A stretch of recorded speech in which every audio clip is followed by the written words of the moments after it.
Anda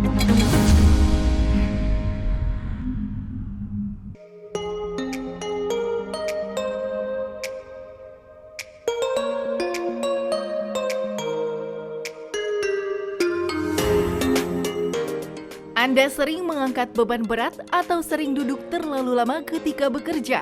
Waspadalah pada kesehatan pinggang Anda, sebab mengangkat beban berat dengan cara yang tak benar bisa menimbulkan rasa nyeri di bagian pinggang Anda. Rasa sakit yang timbul biasanya karena adanya ligamen yang terkilir.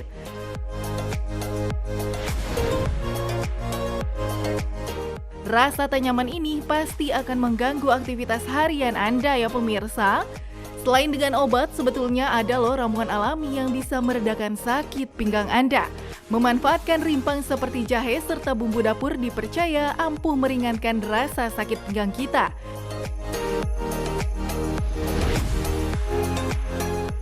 Namun benarkah hal ini? Bahan herbal apa sajakah itu? Berikut simak jawabannya bersama dokter di studio hari ini. Iya pemirsa, siapa nih di rumah yang lagi duduk-duduk mungkin rasanya aduh sakit pinggangnya? Tenang, hari ini kita akan membahas tuntas ramuan herbal apa saja yang bisa menyembuhkan atau meringankan gejala sakit pinggang ya Dokter Vito. Yes, hari ini bersama dengan Dokter Mutohara, Dokter Mute ya, seorang dokter yang mendalami herbal. Dokter, ini namanya sakit pinggang itu kan memang kadang-kadang sebabnya banyak ya. Tapi kan ini sekarang kita sebelum mereka mencari tahu sebabnya nih, ya kan meredakan dulu sakit pinggangnya nih soalnya kan. Nggak enak banget. Nah, padahal intinya sebenarnya kan sebab dulu ya sebenarnya ya. Oke. Kita cari sebabnya dulu Ya, ya. oke ya. Tapi kalau sebabnya udah tahu atau mungkin lagi menunggu, mungkin kan mereka harus foto ronsen lah, mungkin kita harus periksa USG dan lain-lain. Nah, ini untuk meredakan nyerinya dulu nih, kita lihat dulu. Nah, tapi dokter sebelum kita masuk ke acaranya ya, ada fakta mitos ya apa aja? Iya, itu dia dokter. Ini katanya fakta mitos pertama, sakit pinggang biasanya menyerang orang berusia 30 tahun ke atas. Ini fakta atau mitos, dokter? Ya, itu fakta ya, Dok. Fakta ya, Mbak Intan. Nggak apa-apa, dok. Ya, itu fakta. Senang dia dokter memang ya. Fakta, dokter? Ya, itu fakta. Oh, ya. Kenapa, dok? Jadi, itu kan usia-usia produktif ya. Jadi, biasanya bekerja atau dia gemar olahraga. Ya, misalnya bekerja, misalnya dia mengangkat beban terlalu berat. Terus yang kedua, mungkin posisi mengangkatnya dia tidak betul ya. Harusnya kan punggung lurus, dia membungkuk. Nah, itu kan juga salah satu penyebab nyeri pinggang ya. Yang ketiga, overaktivitas dalam berolahraga. Misalnya dia suka angkat beban atau misalnya golek, dia melakukan gerakan yang tiba-tiba, itu juga menyebabkan nyeri pinggang biasanya. Atau kebalikannya dok ya, banyak duduk kali dok. Nah, kebanyakan duduk pada saat kerja ya, gadget. Kerja kan ngeliatin, zaman sekarang kan mungkin orang lagi sibuk ya ngeliatin, wah nih pergerakan saham nih ya, mungkin kripto apa segala macam, jadi duduk terus gitu kan, mungkin gitu. Oh iya, itu banyak kan duduk semuanya ya. Iya. Terus ada juga mungkin satu lagi kurang minum, dok. Bisa nggak sih Kurang dokter minum sakit bisa, pinggang? bisa. Jadi sakit pinggang itu banyak banget ya. Area di pinggang itu kan luas ya. Dari mulai kalau kulit, mungkin ada infeksi kulit seperti misalnya herpes atau dermatitis venenata, atau misalnya dalam lagi ke otot, biasanya spasma otot atau kekakuan otot, atau lebih dalam lagi misalnya kekakuan pada tendonnya atau organ di situ ginjal. Biasanya kadang kurang minum paling ringan sebabnya bisa menyebabkan nyeri pinggang gitu. Yang paling ringan itu. Banyak ya penyebabnya banyak ternyata. Iya, banget. Atau banyak, misalnya makanya. sarafnya atau tulangnya gitu kan, di situ banyak banget ya. Ya, tulang, saraf, otot bisa Tulang, aja saraf, apa otot, aja. betul. Makanya karena itu tadi kita lihat sebabnya banyak, tapi ya kalau misalkan sekarang nih, aduh ini lagi sakit nih, meredakan dulu sementara deh kan sambil nunggu mungkin mau rencana ke dokter, mau cek dulu apa segala macam kan. Nah ini katanya kalau meredakannya bisa menggunakan pakai jahe. Fakta atau mitos? Ya, itu fakta, Dok. Ya. Jadi ya fakta nih. Oh ini jahe ya udah ada disiapkan. Jadi sebetulnya jahe itu ada 3 spesies ya. Ada yang ini jahe gajah, kebetulan ada yang warnanya merah, ada yang warnanya kecil yang emprit ya Jahe namanya. biasa, Jahe biasa, ini seperti jahe biasa, jahe merah itu beda zat aktifnya, Dok.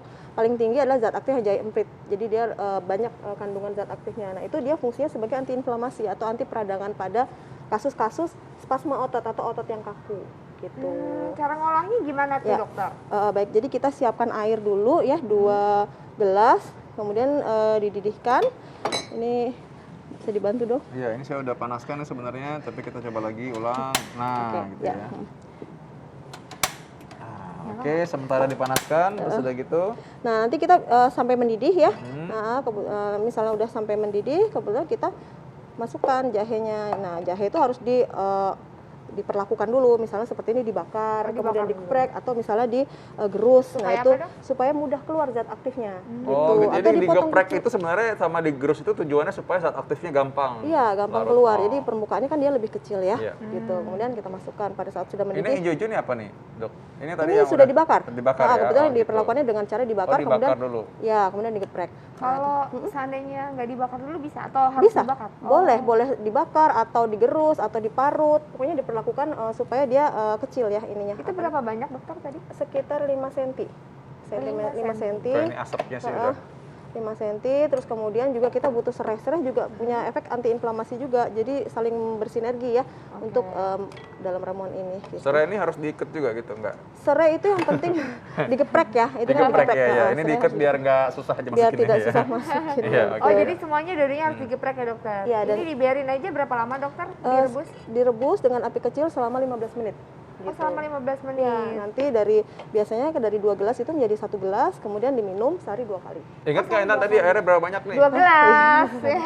Jadi airnya 2 gelas ya dokter, dari Iya. 2 gelas jadi 1 gelas. Betul, Jadi jadi 1 satu gelas. gelas. Nah, ini boleh dikonsumsi oleh siapa aja? Ada kayak penyakit-penyakit yang Ya. harus dipantau nggak dokter untuk mengkonsumsi ini? Ya, jadi ada beberapa memang jahe sebenarnya tidak efek langsung ke lambung ya, tetapi ada kasus-kasus tertentu misalnya gastritis itu dia lebih nggak nyaman terhadap jahe. Jadi kemungkinan kalau misalnya untuk gastritis tidak disarankan untuk mengkonsumsi jahe itu aja.